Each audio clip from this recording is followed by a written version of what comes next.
The Global Quran, a dynamic comprehension, a human perspective. Chapter 1, The Cow, Part 2. Briefing to Chapter 1. This chapter of the Quran signifies the characteristics of both the blessed and the disgraced, in the lowest to the topmost forms, with examples from history. The emphasis is fundamental to the example of a nation that acted like followers of the Abrahamic God, taking oaths to abide by the rules and obtain all benefit. They then broke their oaths, created their own gods, the gods as despicable as a cow. Review of Part 1. Quran identifies some key qualities of the blessed people. They have the scholarship to believe that a well-balanced natural environment cannot exist randomly, one which promises a set of rules governing the universe and their creator. They lead by sharing knowledge and resources responsibly, organize and regulate holistic learning, and enforce accountability for every action.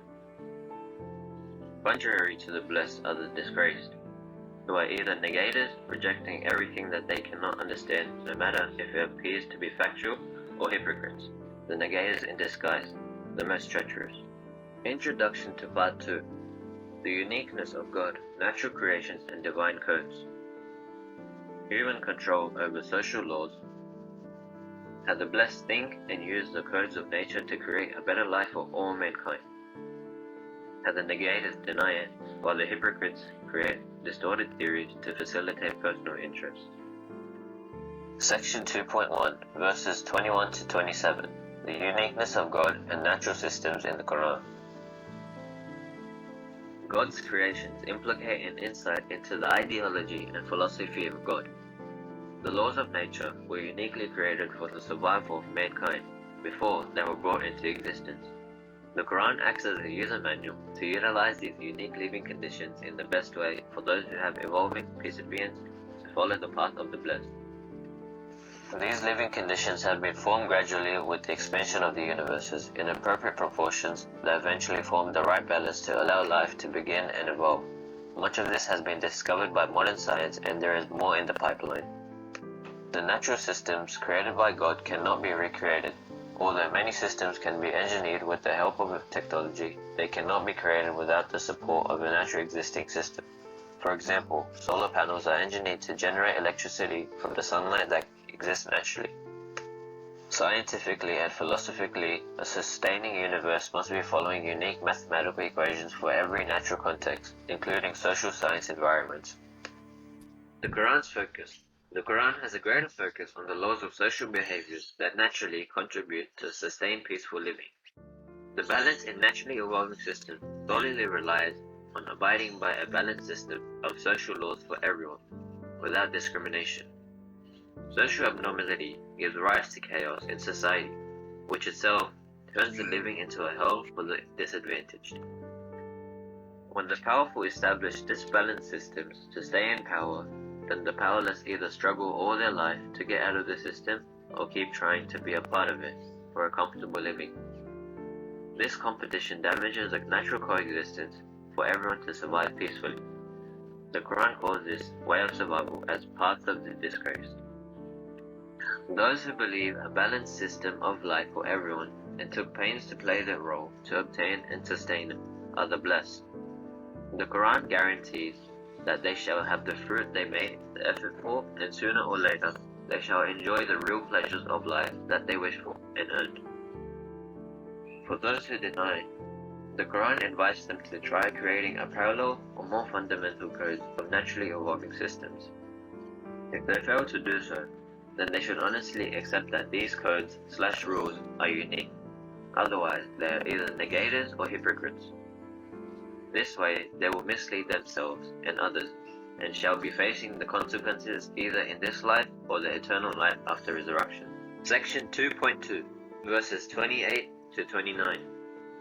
The Quran's argument on life after resurrection. The Quran warns the negators and hypocrites wrongfully deny that there is a resurrection. They do it to disregard accountability and distort the rules for a peaceful coexistence, to achieve their own interests. They are sure to be the losers, and that they won't be able to deny the facts.